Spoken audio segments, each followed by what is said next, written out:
الأخ الطالب الجميل، أسعد الله صباحكم بكل خير.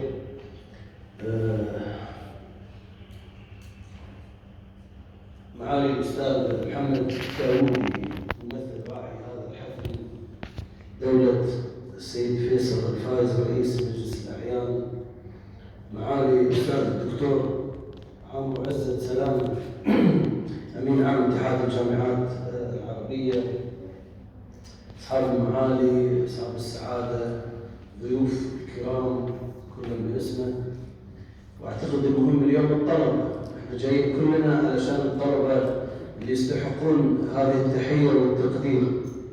احنا اجتمعنا اليوم جميعا لنحضر هذه الفكرة الجميلة من الأخوة الأعزاء في مؤسسة الإبصار لعقد ملتقى أو مؤتمر خاص بالطلبة العرب الدارسين في الجامعات الأردنية. وأنا حقيقة يعني كان لي شرف عدة مشاركات في جامعات في الأردن مختلفة، ووجدت عن قرب مدى الحرص ومدى القدرات التي يتسم بها الطلبة، والتي هي بالتأكيد مستمدة من التمكين الكبير في تلك الجامعات الذي يقولونه للطلبة ويقدمونه للطلبة، ويعني يعززون فيهم قدراتهم المهنية والذاتية. حقيقة في كلمة سابقة التي تفضل فيها الأستاذ الدكتور نذير عبيدات رئيس الجامعة الأردنية، نبهنا إلى قضية مهمة جدا، وهي مستقبل التعليم في ظل المتغيرات ومستقبل الدراسة الجامعية أو التعليم العالي. ويعني بالتأكيد هذا موضوع أنا شخصياً كنت دائماً أعتقد وأؤمن أن النجاح في الحياة لا يأتي في الدراسة. وأنا دائماً أقول يمكن هذا الكلام ما يعجب الأساتذة والدكاترة، ولكن كثير من زملائي اللي كانوا معي في الجامعة وكانوا الأوائل اختفوا في الدنيا، وكانوا شطار، وكانوا حريصين على الدرجات ويزعل إذا فرط درجة، لكنهم في الحياة لم يعودوا موجودين، لم يحققوا النجاح. وأنا دائما عندي أنادي وأطالب، وأصدرت أحد كتبي بعنوان كيف تستمتع بالفشل.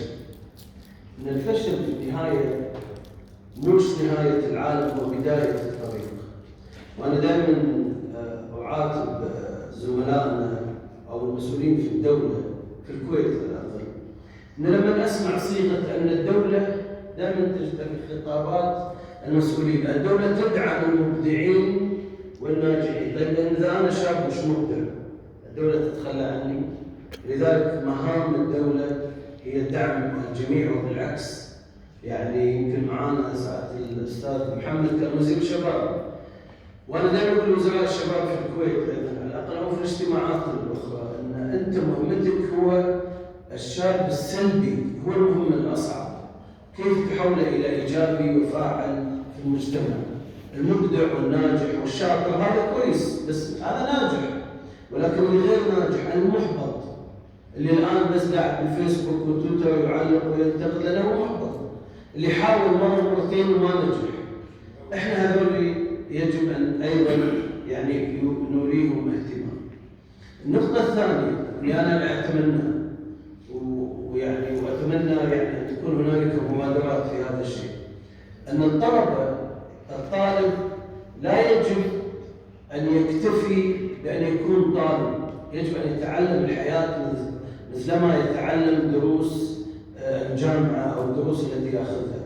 يجب أن يختار منذ صغره مهنة يحبها، يجب أن يدرك قدراته ومهاراته لينميها منذ الصغر. يحب الصحافة، يحب الإعلام، يحب التصوير، يحب النجار. أنا أعتقد اليوم الموهبة والمهارة هي النجاح.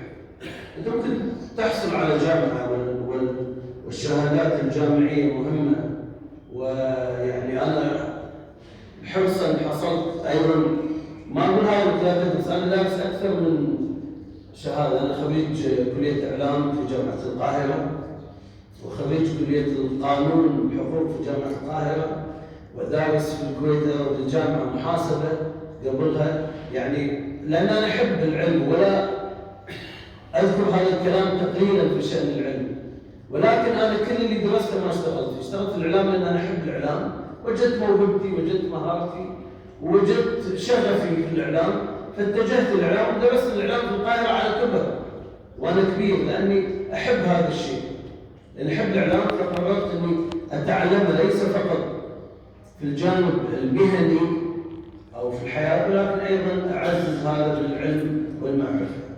لذلك هي نصيحة، وأنا سعيد بوجود هذه الوجوه، وأشكر الأخوة الأعزاء المنظمين لهذا المؤتمر اللي يأتوا بهذه الوجوه الطيبة من عدة دول عربية، وهذا شيء جميل. هي نصيحة أنك أنت نمي قدراتك، اكتشف نفسك، اكتشف ما هي قدراتك، اكتشف نقاط قوتك فعززها، ونقاط ضعفك فقويها.